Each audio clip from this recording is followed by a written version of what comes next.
अजामिल ने देखा भयंकर यमदूत, हाथ में फांसी और टेढ़े टेढ़े भयंकर मुंह, दांत और रोए। सोच लो शंका देख के निकल जाती, देख के व्याकुल होकर ऊंचे स्वर से पुकारा, नारायण। ज्यों ही नारायण पुकारा कि दिव्य चतुर्भुज भगवान नारायण के पार्षद राधा वल्लभ श्री हरिवंश। तो आज हम गुरुदेव भगवान के मुख से सुनेंगे कैसे एक निंदनीय कर्म करने वाले अजामिल ने बिना किसी भजन और साधन के केवल एक बार नारायण नाम मात्र लेने से भगवान के धाम चला गया, और कैसे भगवान के पार्षदों ने अजामिल को नरक जाने से बचाया। तो आइए सुनते हैं गुरुदेव भगवान के मुख से। राधा वल्लभ श्री हरिवंश।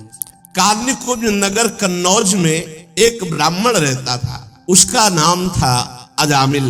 वो वैश्या के प्रसंग को देख करके बड़ा आसक्त चित्त होकर वैश्यागामी और पूरा का पूरा दूषित सदाचार नष्ट हो चुका था। वो इतना नीच हो गया था कि रात दिन वैश्या का सहवास करता, उसी के पास रहता, उसको रिझाने के लिए बटोहियों को लूटता, उनकी हिंसा कर देता, जुआ खेलता, धोखाधड़ी से धन ला करके वैश्या को संतुष्ट करता। निंदनीय वृत्ति का आश्रय लेकर वो अपने कुटुंब का भरण पोषण करता और बहुत से प्राणियों की हिंसा कर चुका था, बहुत से प्राणियों को लूट चुका था, वो बहुत से प्राणियों का पाप कर्म एकत्रित कर चुका था। अब वो उसी वैश्या के साथ जो बच्चे पैदा हुए, उन्हीं के दुलार लालन पालन में समय उसका नष्ट हो गया। बहुत बड़ा आयु का लंबा भाग व्यतीत हो गया।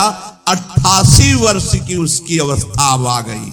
उसने वैश्या से 10 पुत्र उत्पन्न किए थे। सबसे छोटे का नाम नारायण रखा था। ये स्वयं नहीं रखा था, जब भगवान अहेतुकी कृपाल है, अहेतुकी कृपा करते हैं तो साधु समागम होता है। भक्तमाल जी में इनका चरित्र है।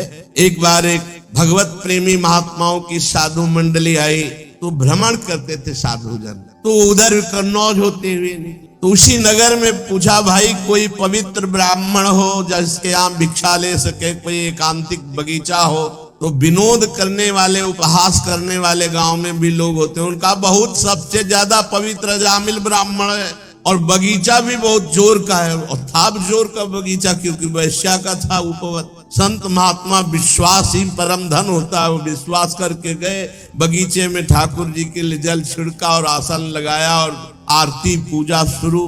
और उधर अजामिल जो है 2-4 पशुओं की हिंसा करके उनको लेके आ रहा था। बगीचे में गया, देखा साधु महात्मा तो वैसा तो नहीं कि वो ये ना जानता हो कि साधु महात्मा क्या होते हैं। पशुओं को दूर फेंका जो मृग आदि मार कर लाया था, और गया साष्टांग दंडवत और रो पड़ा, भगवान आज पता नहीं मुझ नीच अधम का कौन सा सौभाग्य उदय हुआ कि आप भगवत प्रेमी महात्माओं का सानिध्य। प्रभु मैं तो बहुत नीच हूँ, आप यहाँ कैसे आ गए। उनका गांव के लोगों ने बताया कि उत्तम ब्राह्मण है। तो बोले, प्रभु देख ही रहे हो आप, हम कैसे उत्तम है। वैश्या के संग रहते हैं, हिंसा आदि चोरी लूटपाट से अपना पेट पालते हैं, प्रभु मेरी दुर्गति हो गई। तो उनका अब तो कोई साधन बन नहीं सकता, अब हम तुम्हारे भाग्य की रेखा देख रहे, एक पुत्र और होगा, उसका नाम नारायण रख देना। और संतों ने अपना आसन उठाया और अपवित्र स्थान में भगवान का भोग बनाना, भगवान का भोग लगाना हो नहीं सकता। वहां से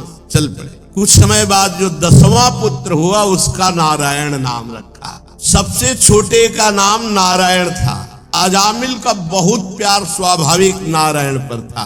देखो घर परिवार में भगवान नाम ही रखना चाहिए तो बहुत अच्छा रहता है। बार बार देखो, उसको इसी पुत्र से प्यार था तो नारायण, इधर नारायण, कितना बढ़िया भाग्य। वो ऐसे रखे जाते थे, नाम ऐसे रखे जाते। अब चला है कुछ ऐसा नाम, और ऐसे ऐसे नाम है कि इनका कोई अर्थ है नहीं है, कोई अर्थ है नहीं है। पहले नाम राम कुमार, कृष्ण कुमार, हम ऐसे नाम रखे जाते थे। भगवान नामों से रखा जाता था कि कई बार बुलाया जाए तो वाणी पवित्र हो जाए, तो अब ऐसे नाम रखे जाते हैं। हमें लगता है कि भगवान नाम विचार पूर्वक रखना चाहिए। तो अब जैसे किसी का नाम आप रख दो हरिवंश, तो आप दिन में सैकड़ों बार हरिवंश हरिवंश, राधा तो सैकड़ों बार राधा राधा, ऐसे भगवान नाम रखना चाहिए। नाम जरूर भगवान रखना, कल्याण हो। मान लो किसी से प्यार हो जाए, बच्चा बच्ची किसी से, वो अंतिम समय ऐसे पुकारे राधा, तो काम बन जाएगा। देखो अब वो अपने इस बालक पर 88 वर्ष का वृद्ध अजामिल बड़ा मोह, और मोह क्या मतलब, पूरी श्रद्धा के संतों ने कहा है नारायण नाम रखना, तो इसलिए बहुत प्यार करता है, संपूर्ण हृदय अपने बच्चे को दे दिया, नारायण बच्चे को। अब वो बच्चा तोतली बाली बाल सुलभ खेल, अजामिल आसक्त हो गया। अजामिल उसी के साथ खाता पीता, उसी के साथ समय ज्यादा व्यतीत करता। अब जिसको पता नहीं होता, असावधान व्यक्ति के ऊपर मृत्यु का प्रहार होता है, मृत्यु सिर पर आ पहुंची। मूर्ख और बूढ़ा अजामिल, मृत्यु का समय जब आया तो थोड़ी दूर पर बालक खेल रहा था, बोलने की हिम्मत थी तो एक आवाज बोली नारायण, अपने बच्चे को बुलाया। ये तो कहो संत कृपा से नारायण नाम रखा, हाँ बढ़िया नाम रखना चाहिए। अब तो कुछ पता ही नहीं चलता कि नाम क्या, कौन कौन से नाम। पहले तो विचार पूर्वक नाम रखे जाते थे, ऋषि मुनियों से विचार करवाया जाता था, नाम रखा जाता था। अजामिल ने देखा भयंकर यमदूत, हाथ में फांसी, टेढ़े टेढ़े भयंकर मुंह, दांत और रोए। सोच लो, शंका देख के निकल जाती, देख के ऐसे है यमदूत, ऐसे थोड़ी यमदूत है, देख के लघु शंका और सोच छूट जाती है मरने वाले की। व्याकुल होकर ऊंचे स्वर से पुकारा नारायण। बलिहार, संतों की बलिहार, ये ऐसी अंतिम बात बन गई, अंतिम बात बन गई। जो ही नारायण पुकारा कि दिव्य चतुर्भुज भगवान नारायण के पार्षद दो उपस्थित हो गए, झटपट आकर यमदूतों की फांसी काटी। अजामिल के सूक्ष्म शरीर को अभी वो खींच ही ना शुरू ही किया था, भगवान के दूतों ने, श्री हरि दूतों ने बलपूर्वक उन्हें डांट कर और यम पास काट दी। यमदूतों ने कहा भगवान यमराज के इस धर्म विधान का निषेध करने वाले तुम कौन हो सकते हो? भगवान धर्मराज की आज्ञा का उल्लंघन कर दे, त्रिभुवन में ऐसा कोई नहीं। कौन हो आप? किसके दूत हो? कहां से आए हो? तुम क्यों रोक रहे हो इस महापापी को नरक ले जाने से? देखने में तो तुम देवता जैसे सिद्ध श्रेष्ठ दिखाई दे रहे हो। हम देख रहे हैं कि तुम्हारे कमल के समान नेत्र हैं, तुम पीले पीले रेशमी वस्त्र धारण किए, सिर पर मुकुट, कानों में कुंडल, गले में कमल हार, सबकी नवीन अवस्था, चार चार भुजाएं, सभी के कर कमलों में धनुष, तरकस, तलवार, गदा, शंख, चक्र, कमल आदि सुशोभित। तुम लोगों की अंग कांति से दिशाओं का अंधकार दूर हो रहा है। हम धर्मराज के सेवक हैं, हमें तुम लोग क्यों रोक रहे हो?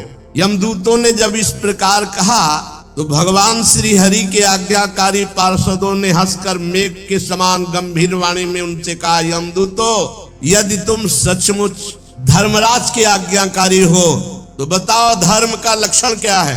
तुम यदि धर्मराज के दूत हो तो धर्म का लक्षण क्या है? धर्म का तत्व क्या है? दंड किस प्रकार दिया जाता है?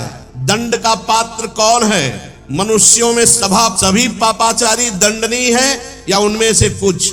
यमदूतों ने कहा, आपने पूछा धर्म का लक्षण क्या है, तो वेद जिन कर्मों का विधान करते हैं उन्हें धर्म कहते हैं, और वेद जिसे रोकते निषेध करते हैं उसे अधर्म कहते हैं। और वेद स्वयं भगवान का स्वरूप है, भगवान की श्वास प्रश्वास से वेदों का प्रादुर्भाव हुआ है। देव शिरोमणियों, आप जानते हो अजामिल बड़ा पापी वर्तमान में, पहले ये शास्त्रज्ञ था, शील सदाचार सद्गुण संपन्न था, ये ब्रह्मचर्य का पालन कर रहा था, इंद्रियों को शासन में ले रहा था, पवित्र था। इसने गुरु अग्नि अतिथि वृद्ध पुरुषों की उपासना की थी, समस्त प्राणियों का उपकार चाहता था। पर एक दिन ये अपने ब्राह्मण पिता के आदेशानुसार वन में गया और वहां से फल फूल समिधा कुश लेकर लौट रहा था। लौटते समय देखा कि एक भ्रष्ट वैश्या किसी कामी पुरुष से निर्लज्जता पूर्वक विहार कर रहा है। वैश्या ने भी शराब पी रखी थी, वो भी मतवाली हो रही थी। पुरुष के साथ ऐसे देख करके अजामिल का मन चंचल हो गया। अब ये लाख उपाय किया अपने मन को संभालने का, लेकिन ये काम के वशीभूत हो गया। यद्यपि बहुत धैर्य और ज्ञान का प्रयोग किया, पर काम वेग से विचलित होकर मन को ना रोककर ये पूरी शक्ति से वैश्या को रिझाने में लग गया। वैश्या को निमित्त बनाकर काम पिशाच ने इस अजामिल का नाश कर दिया। अब ये शास्त्र संबंधी सारी पवित्रता और चेष्टा मर्यादा छोड़कर वैश्या को रिझाने में लग गया। वैश्या के साथ सहवास और अपने घर की सारी संपत्ति वैश्या को दे दी।